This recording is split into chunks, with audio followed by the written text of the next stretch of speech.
দল, ছাত্র দল, স্বেচ্ছাসেবক দল এবং বিএনপি নেতা কর্মীদেরকে এই যে জুলাই আন্দোলনের লিস্টে নাম উঠাইতে গেলে ডিসিরা ইউরোরা তাদের নাম কেটে দেয়। নাম রাখে কেন?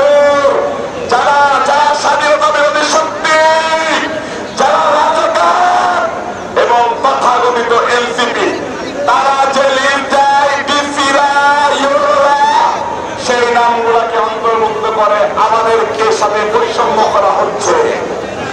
আমাদের সহযোদ্ধাদেরকে ওই জুলাই আন্দোলনের নাম উঠানো হচ্ছে না। এটা বৈষম্য। আমরা ইউনুস সরকারের কাছ থেকে এটা আশা করি না। আমাদের সহযোদ্ধা শামীমকে এর পল্টন ময়দানে পাখির মতো গুলি করে হত্যা করেছে। আবার মিছিল থেকে নবীন তালুকদারকে হত্যা করেছে। এই শামীম তালুকদার যখন এই পল্টন থানার পুলিশ পল্টন পাকা বিশ্ববিদ্যালয়ে গুলি করে, পল্টন থানার পুলিশ যখন পাকা বিশ্বের সামনে গুলি করে, তখন আমি আর শামীম একসাথে, আমি বেঁচে যাই, আল্লাহ শামীম ওইখানে মৃত্যুবরণ করে। ঠিক একইভাবে ফকিরা বলে নবীন তালুকদারকে আমার সামনে হত্যা করা হয়।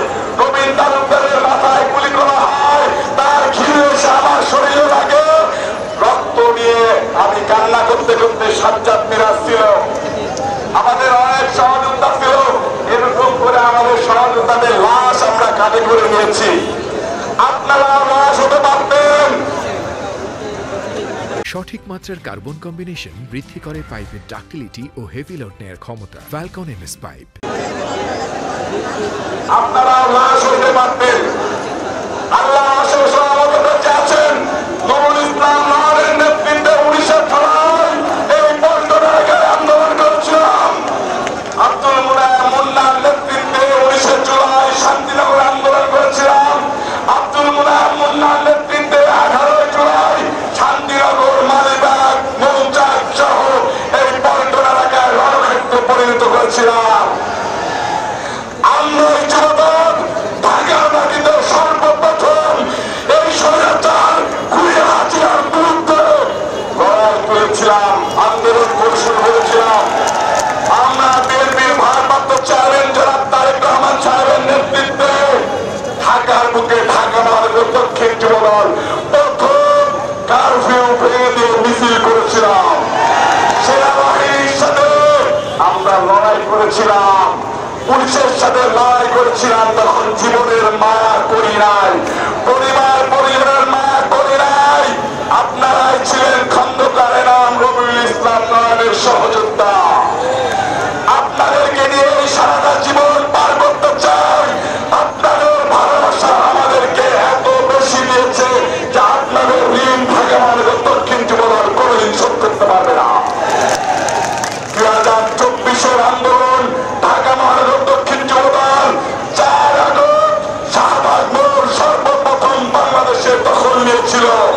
এটা ঢাকা মহানগর দক্ষিণ যুবদল 3 আগস্ট ঢাকা মহানগর দক্ষিণ যুবদল শাহবাগ মোড়কে দখল নিয়েছিল। 2 তারিখ শাহবাগ মোড়কে ঢাকা মহানগর দক্ষিণ যুবদল দখল নিয়েছিল। আমি তথাকথিত এই অন্তর্বর্তীকালীন সরকারের প্রধানকে বলতে চাই, আপনারা যাদের পাহারাদার হয়েছেন, আপনি মনে করেন যে আপনাকে তারা ক্ষমতায় বসিয়েছে, আপনি বোকার স্বর্গে বাস করছেন। আপনি তাদেরকে বলেন বিএনপি নেতা কর্মীরা তাদের ফেসবুকে মিছিল ছেড়েছে শাহবাগ মোড় দখল নেওয়ার, বিভিন্ন স্পট দখল নেওয়ার। আপনারা কোথায় মিছিল করেছেন? একটা মিছিল দেখান, দেখাইতে পারবে না। আব্দুল মুন্না, নুরুল ইসলাম নয়ন স্বৈরাচার হাসিনা বিরোধী আন্দোলনে আমাদেরকে রাত্রে ঘুমাইতে দেয় নাই।